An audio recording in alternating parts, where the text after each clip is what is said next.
حضرت خدیجہ علیہ السلام عام الفیل سے 15 سال قبل پیدا ہوئیں۔ آپ کا شجرہ عبد العزیٰ بن قصا سے ملتا ہے جو رسول اللہ کے جد تھے، جن کا تعلق بنی اسد سے تھا۔ آپ کی والدہ کا شجرہ بھی رسول اللہ کے جد عبد مناف سے ملتا ہے۔ ان کے تیسرے جد رسول اللہ کے بھی جد تھے۔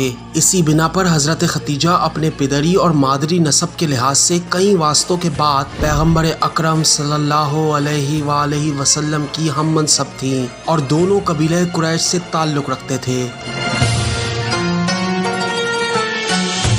کتابوں میں ملتا ہے کہ ایام جاہلیت میں جب پورے عربستان میں بت پرستی کا رواج تھا، اس وقت بھی حضرت خدیجہ خدائے وحدہ لا شریک کی پرستش کرتی تھی۔ وہ اپنے تجارتی کاروان کو دور دراز ممالک کی طرف روانہ کرتے وقت کعبے میں جا کر حضرت ابراہیم کے خدا سے اپنی تجارت میں برکت حاصل ہونے کی دعا کرتی۔ آپ ایک کامیاب بزنس وومین ہونے کے باوجود اکثر خانہ خدا کا طواف کیا کرتی تھی۔ آپ سودی نظام کے خلاف تھی۔ آپ تجارت میں منافع رکھتی تھیں مگر اتنا ہی جتنی سروس دی جائے۔ آپ نے ایک نظریہ دیا جس کے مطابق اگر دولت مندوں کے درمیان ہی گھومتی رہے تو اس سے غریب اور غریب امیر تر ہوتا جائے گا، معاشرے میں توازن بگڑ جائے گا۔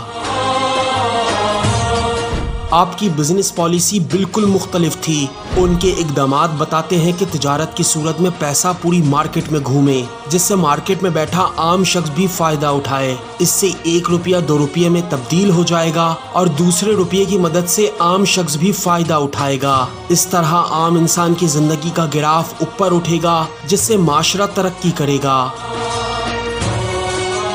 ابن عباس کی حدیث جس کے مطابق حضرت خدیجہ نے رسول اللہ سے شادی تک کسی سے شادی نہیں کی تھی، تاریخ واضح طور پر لکھتی ہے کہ آپ کنواری تھیں۔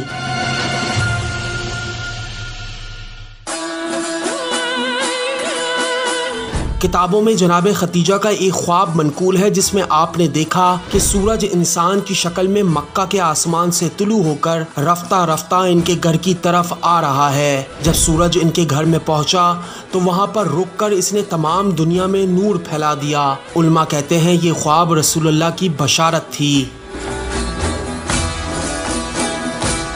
حضرت خدیجہ نے رسول اللہ صلی اللہ علیہ وآلہ وسلم سے شادی کے متعلق فرمایا، آپ اپنے چچاؤں کے پاس جائیں، ان سے کہیں کہ وہ میرے والد سے بات کریں اور آپ سے شادی کے لیے مجھے طلب کریں۔ رسول اللہ کی پھپھی جناب صفیہ نے جناب خدیجہ کا رشتہ مانگا تو جناب خدیجہ نے فرمایا، میں نے محمد سے شادی کا ارادہ کیا ہے، میں ہی ان کا مہر ادا کروں گی، کیونکہ میں جانتی ہوں کہ محمد کو خدا کی مدد حاصل ہے۔ جناب خدیجہ کا جو خطبہ نکاح پڑھا گیا اس میں جناب ابو طالب نے فرمایا، حمد و ثنا اس خدائے متعال کی جس نے ہمیں حضرت ابراہیم کا حاصل شدہ اور حضرت اسماعیل کی ذریت قرار دیا اور ہمارے لیے ایک مقدس گھر تعمیر کیا جو حجاج کا مقصود اور امن و سلامتی کا حرم ہے۔ ہر چیز کا ثمر اس کے گرد گھومتا ہے اور ہمیں اپنے شہر کے باشندوں پر حاکم قرار دیا۔ ابو جہل نے اس خطبے پر اعتراض کیا تو جناب خدیجہ نے خود رسول اللہ سے کلام کیا اور فرمایا، محمد میں نے اپنے آپ کو آپ کی بیوی قرار دیا اور مہر بھی میں نے اپنے ہی ذمے لیا۔ جناب خدیجہ نے شادی کے بعد مقام ابراہیم پر یہ اعلان کروایا، اے عرب کے باشندوں، خدیجہ تمہیں گواہ بناتی ہے کہ اس نے اپنے آپ کو، اپنی پوری دولت کو، اپنے غلاموں، کنیزوں، ملکیت، مویشی، مہر اور اپنے تمام تحفے محمد کو بخش دیے اور ان تمام ہدیے کو محمد نے قبول کیا۔ خدیجہ کا یہ کام ان کے محمد سے والہانہ عشق و محبت کی وجہ سے ہے۔ اس نے آپ لوگوں کو اس سلسلے میں گواہ بنایا ہے، آپ بھی اس کی گواہی دینا۔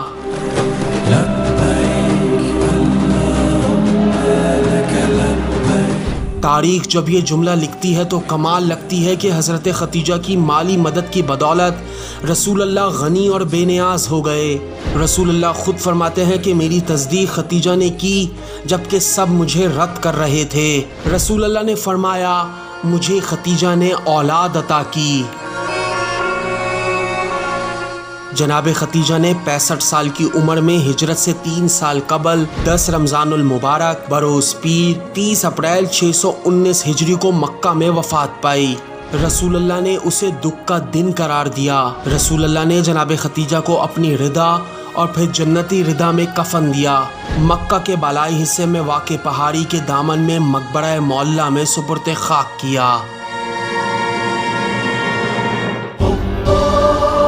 کربلا اردو صرف حرم مقدسات کے مطابق آپ کی اصلاح چاہتا ہے۔ اگر کربلا اردو کا کوئی نمائندہ آپ سے کوئی بات کہتا ہے تو نمائندے کی تصدیق کے لیے کربلا اردو کے فیس بک پیج سے رابطہ کریں۔ اب تک کی پالیسی کے مطابق کربلا اردو مالی تعاون کی کوئی اپیل نہیں کرتا۔ اگر کوئی شخص آپ سے مالی تعاون یا چندہ کربلا اردو کے نام سے وصول کرے تو ہرگز تعاون نہ کریں۔